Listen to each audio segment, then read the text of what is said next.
Yes, yes, yes, yes. It's the NBA playoffs here on YouTube.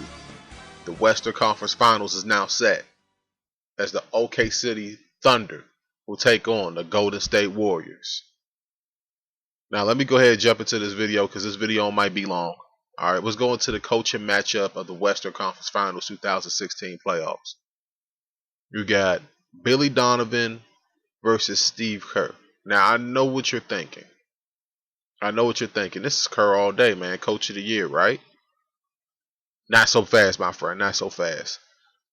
Billy Donovan has been coaching at a high, super high level longer than Steve Kerr has. National championships at Florida.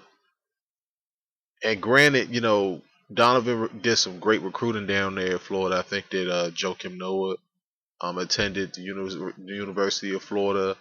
A couple other NBA players down in the league right now attended the University of Florida. So they had a good pedigree. I think Brad Bill attended the University of Florida, but he's got a good crop of NBA players come through Florida. So he's been coaching superstar players at a very, very high level for a long time now.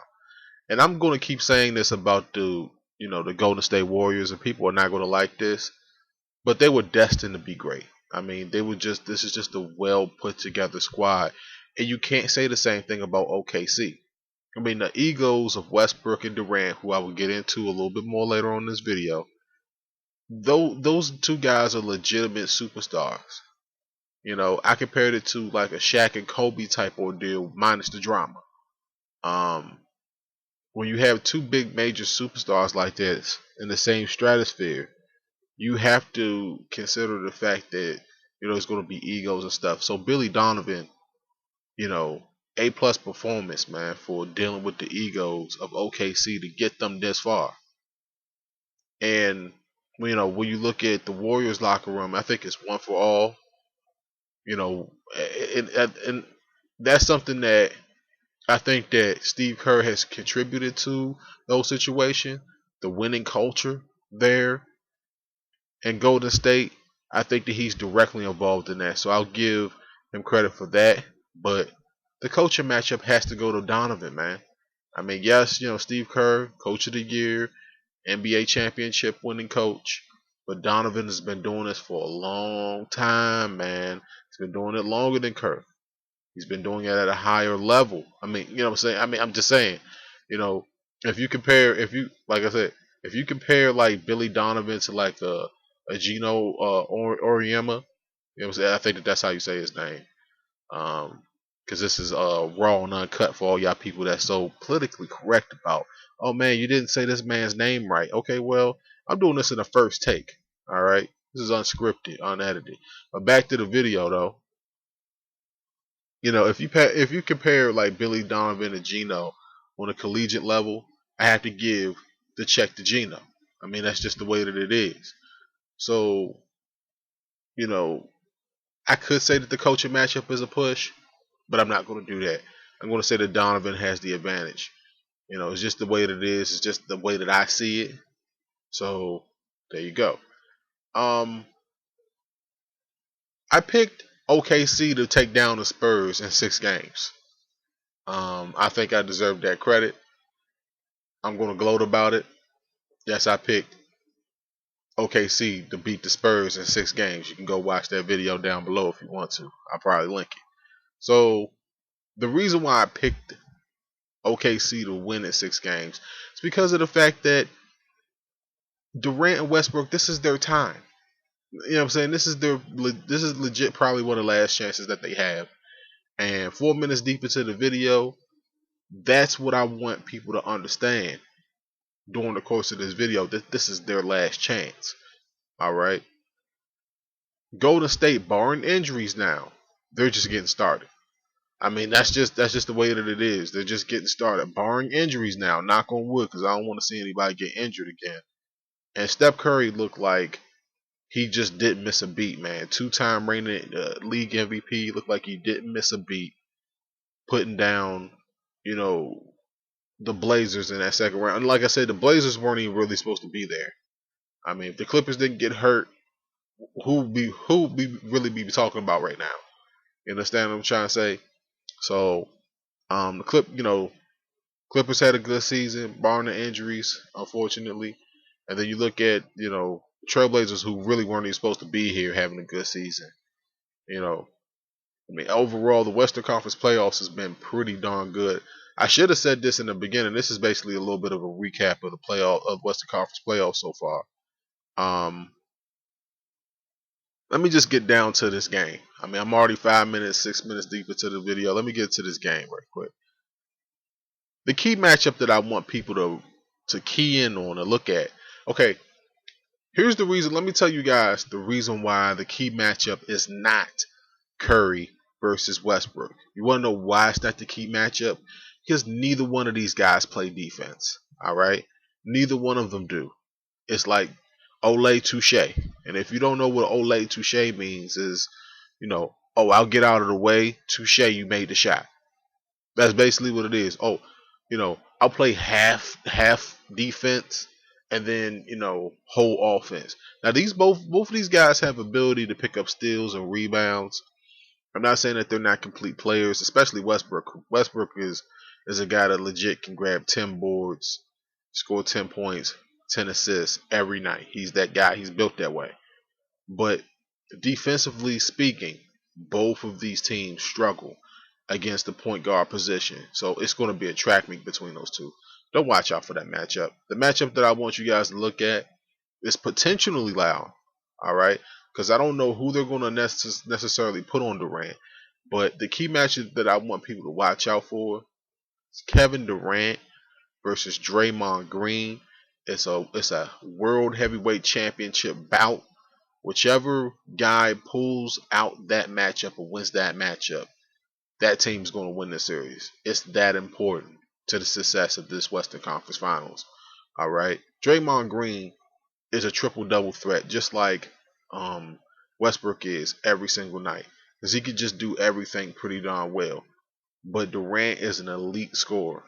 He just he's a rhythmic shooter. So if you get him out of his rhythm a little bit, you can kind of tame him. But the key is the whole fight is that you got to get him out of his rhythm. If he gets in the rhythm, it's all over. It's 30, 40 points. There's just no way to stop him. So I'm going to say it like this: whoever comes out on top in that matchup of Draymond Green versus Kevin Durant will win this series. All right. Now, basically going on to the fantasy aspect of this. Look, all right. The way that DraftKings and FanDuel is kind of set up, you're probably going to have Curry be over 10K. You're going to have Westbrook over 10K. You're going to have Durant probably close to over 10K. Draymond Green is going to be over 10K. So there's going to be players that are going to be priced in the 200s or what have you.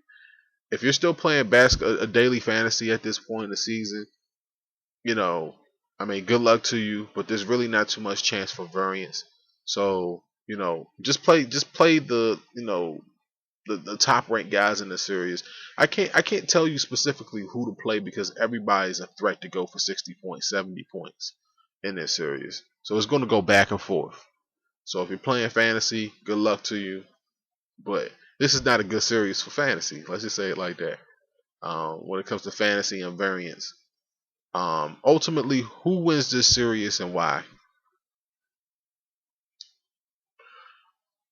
I'm going to tell you like this. I think that Steph Curry and the Warriors are just built to win now. And OKC's weaknesses with their bench play will shine through in this series. I mean, after Dion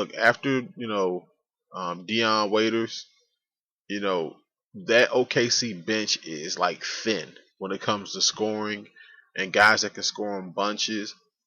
I think that ultimately is going to be the difference in the series. Is the Golden State Warriors bench just being way deeper than OKC's bench, and it's going to show in this series. It's going to show very badly. Um, Dion Waiters and there's Ennis Cantor, and then after Ennis Cantor and Waiters, I mean, it's a crapshoot, man. I mean, when you look at Golden State's bench, they've got Barbosa, Livingston, Iguodala. I mean, these guys. I mean, Spates. Any of those guys can just kind of come in and do what they do and kind of take over the game in their own little way. And when you look at OKC, it's like, you're looking at me and I'm like, come on, man. Is Nick Collison going to take over the game? Is Cal Singler at this point in his career going to take over the game? No, they're not. Slap yourself if that's how you feel. So, um, that's going to be the difference in this series is going to be the bench play. So ultimately, who I think wins this series, I think it's going to be Golden State in 7 games. I think that this is, really a nip and tuck series. It's going to go back and forth. Um, I've enjoyed watching the NBA playoffs so far, but this game has got me. This series has got me torn. I'm anxious to watch it.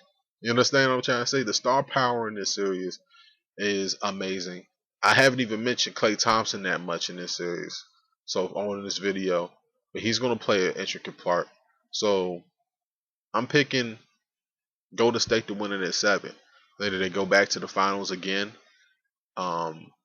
It's sad. I mean, as the video starts to come to an end, it's sad that Westbrook and Durant probably won't win a championship even after this game 6 victory over San Antonio. This is probably the height for them, man. Because barring like Curry getting hurt again or something kooky like that going down, I just feel as though that Golden State just looks like they I don't think that Golden State can be beaten in a 7-game series unless something kooky happens. So let me know how you guys feel down below. It's the WC. This is the NBA playoffs here on YouTube. Thanks for watching as always, and until next time, folks, peace out.